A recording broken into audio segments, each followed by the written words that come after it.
Header bidding. Header bidding. Header bidding. It's the new thing. It's a little bit of the buzzword du jour. A lot of discussion of header bidding. We've sort of moved away from the traditional waterfall formation. Allowing that unified auction, allowing competition. Recreating Google's dynamic allocation outside of DFP. Everything's horizontal, everything's competing on price. I think it can eventually be something way more strategic. So far the results are great.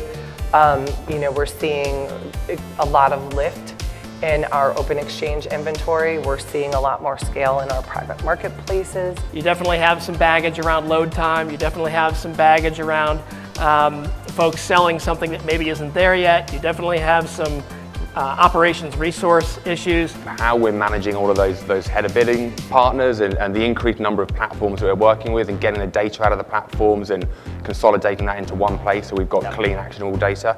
I think that's probably our biggest challenge right now.